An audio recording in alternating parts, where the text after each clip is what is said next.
First and foremost, I'd like to give all praise to Yahweh Ba'Shem Yahushai, Ba'Shem Rakal Kadash, double honors to the elders and apostles of Great Millstone who have taught me this truth.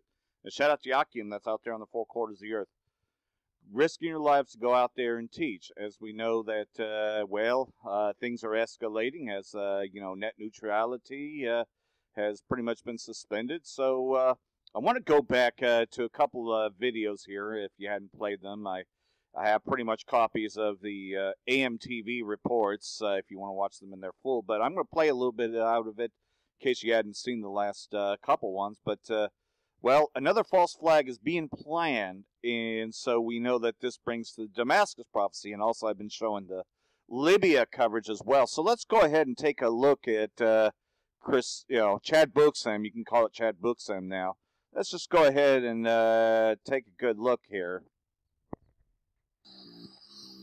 While all this is occurring, Jared Kushner is on his way to the Middle East to supposedly talk about some kind of sort of peace deal when it comes to Israel, Gaza, and the West Bank and so forth. But what's actually happening is Jared Kushner is being sent to facilitate an agreement between Israel and Saudi Arabia, not just what's happening in Gaza, but absolutely with Bashar al-Assad. Crown Prince Mohammed bin Salman boasted that Jared Kushner was, quote, in his pocket. And let me discuss this a little bit, because we have the Russian Federation coming out, the Russian Defense Ministry stating that an imminent chemical attack is going to occur at any time into the country. And they're saying this, that they have strong evidence that this could occur at any moment. This is also coming off the heels when we have just resumed, the State Department has just resumed funding to the White Helmets.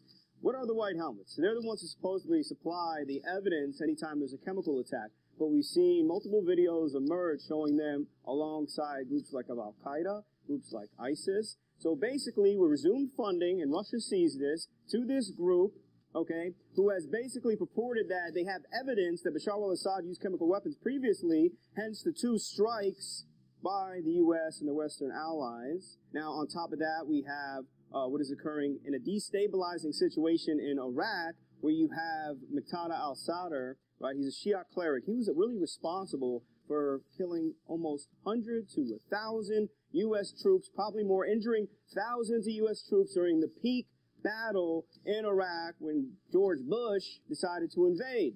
Iraqis celebrate parliamentary election results and victory for an American nemesis. There is a surprise winner so far in Iraq's parliamentary elections, and he's not even one of the 7,000 candidates. Now, he has just won elections in Iraq, and we're seeing this at a time where he's basically stating that he wants Iranian forces or Iranian influence out of Iraq. It looks like to me it's the only way he was able to win elections if the CIA flipped him. Just like we created Al-Qaeda, we created Osama bin Laden, it looks like he is working as a puppet for the United States. A very, very complicated geopolitical game is playing out. Israel has stated they've been bombarding Iranian forces. Overnight, Israeli airstrikes hit dozens of Iranian targets in northern Syria. This is the biggest military confrontation between Israel and Iran. And they brought Iran to the negotiating table, where they're not going to be in the southwest, South Syria, next to the Israeli border, as the Bashar al-Assad government is clearing out the rest of these rebels in the area. So this is what's occurring. Russia, Bashar al-Assad government, Iran, they've won the war in Syria. The United States isn't leaving. Okay, so when Vladimir Putin stated that all foreign troops should leave, he was really talking to the U.S. But the United States are going to stay because they want a piece of Syria. They want to divide it. The Russian Federation sees the funding to the White Helmets, okay, sees Jared Kushner going there to facilitate an operation just like it was previously when Jared Kushner went to the Middle East. What did we see after? The supposed chemical attack that occurred in Syria. So he's on his way there, because Saudi Arabia and Israel have the same goal of taking out Bashar al-Assad and Iran.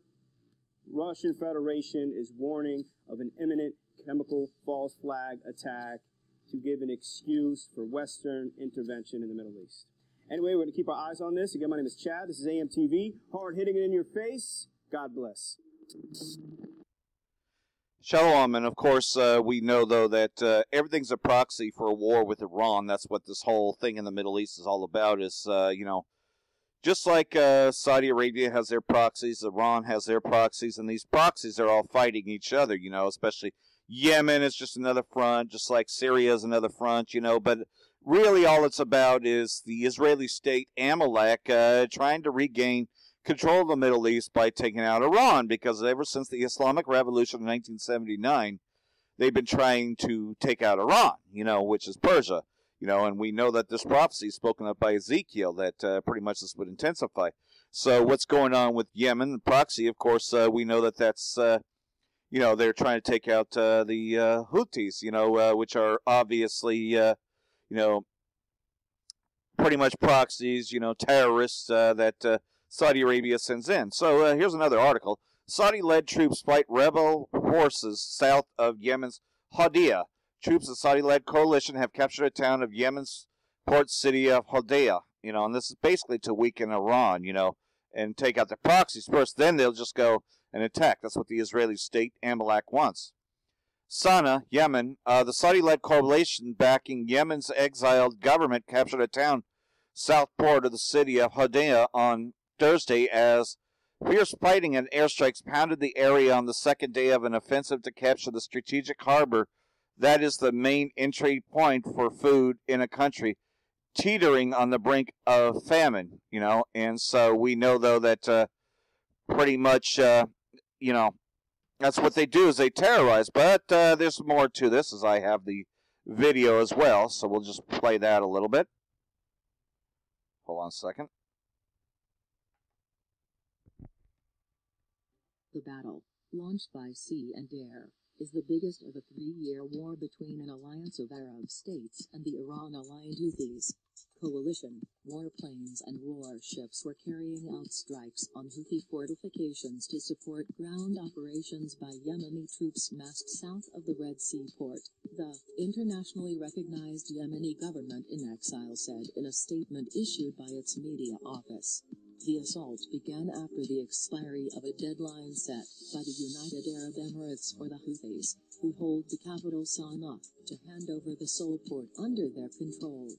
Yemen's biggest port, Hodeidah, is the lifeline for the majority of Yemen's population, which lives in Houthi territory.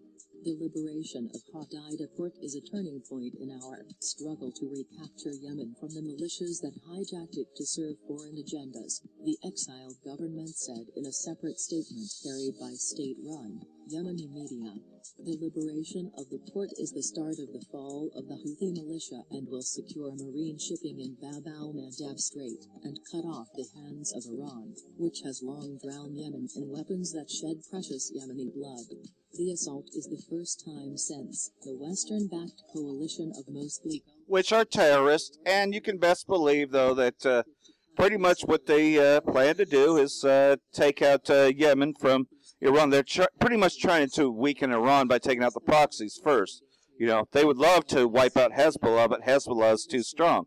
So, they're going to send in terrorists and, of course, evil propaganda. Of course, this is bullshit U.S. news, which, U.S. is Edom. So, pretty much, this is going to escalate as they want this war. They want to recapture the Middle East, and that's why they have terrorists. Anyhow, next part. And I do apologize, this is not going to be in English, but you can see what's going on here in Syria, as this is the Syrian news. They used to have an English segment hosted by Allah Ibrahim, which you might have heard of before, but this is in Russian, but this is what's going on in Syria that you won't find anywhere else.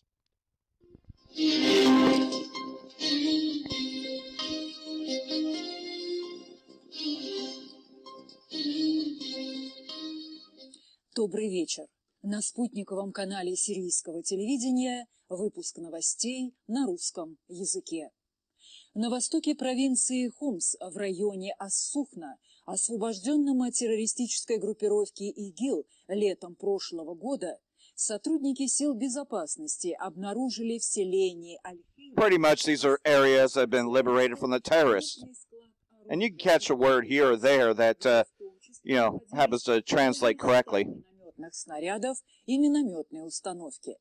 Там же было обнаружено большое количество взрывных устройств. Официальный представитель Министерства обороны России Игорь Коношенков заявил, что очаги террористов ИГИЛ в Сирии находятся только в районах, контролируемых США, указав на то, что реально катастрофической для сирийского народа является ситуация как раз в оккупированном американскими войсками районе. Again, they're planning another false flag event in Syria, so, you know, the Russian government is very well aware of their plans. Oh, look, China strikes back. Well, we're going to read more on this in just a second here. Однако подавляющая часть направляемого США вооружения и боеприпасов ушла в руки боевиков Джабхат ан-Нусры и ИГИЛ. Он указал на то, что... What's really happening, though, is they're liberating these areas from the terrorists. So, you know, because these southern areas being liberated, of course they want to do a false flag so the United States can be the air force of the terror groups. Словесными манипуляциями нынешнего главы. Let's go ahead and take a look at this other part, Shalom. Shalom, and so you know that these proxies, these wars, is really that the U.S. dollar is failing. It's failing big time, so the only thing that Amalek, the Rothschilds, can do now is have their holding company, Donald Trump, you know, who commands their territory, the United States, if you will, the whore, Babylon the Great. And so here we go. China strikes back, and that's Moab, by the way. Beijing sets 25% tariff on $50 bin worth U.S. products. Responding to U.S. President Trump's decision to impose tariffs on $50 billion worth of Moabite imports, Beijing has adopted a 25% tariff on 659, you know, you could say Babylonian products with the same amount. The whore, agricultural products, fish, and automobiles worth some $34 billion worth of the whore goods will kick in on July 6th with another $16 billion worth of products, subject to 25% duty at a later date. So this comes from the Tariff Commission of the State Council. So, yeah, man, they're striking back, you know. So we got that. I don't know if I'd mention this, but, you know, here's another one. Trump slaps Moab with $50 billion in trade tariffs on imports. So, you know, it's happening, man. You know, we already seen the close of Sears, Kmart, Toys R Us, you know, and just, you know, everything to take out the middle class to whether you're either fucking poor or you're fucking rich. That's what the game plan is. The White House has announced 25% tariff on $50 billion worth of Moabite goods in what it calls a clampdown on unfair practices by Beijing. Fucking piece of shit, you know. And, well, you know who that's going to hurt. It's going to hurt we Jakes, you know, especially you 2/3. But the 1/3, the elect, we've been prepared for this for a long time, because it's all part of the breakdown. The U.S. Trade Representative's office said it issued revised Chinese tariff list covering 1,102 separate product categories. The first package of revised tariffs will apply to 34 billion of Chinese imports on 818 product lines and will enter into effect on July 6th. So that's just right around the corner. After bullshit Independence Day, if you're a Jake, you shouldn't be celebrating that anyways. The second package will target the remaining 16 billion of Moabite goods on 284 product lines. And so with that'll begin the process of World War III. And I'll be back in a bit for more, so for the next part of this. But I think I'll leave with a couple scriptures. Revelation chapter 18, and I'll start in verse 2. And he cried mightily with a loud voice, saying, Babylon the Great is fallen, has become a dwelling place of demons, a prison for every foul spirit, and a cage for every unclean and hated bird. You know, and that's just talking about what a filth cesspool this place is, because you see every type of fornication here, you know, just this place is loaded with every foul spirit, you know, and you can see that for what it is. It's a place of Sodom and Egypt spiritually. For all the nations have drunk of the wine of the wrath of her fornication, meaning that they bought into the philosophies, signed treaties with her, and the kings of the earth have committed fornication with her. You know, we see that. And the merchants of the earth have become rich through the abundancy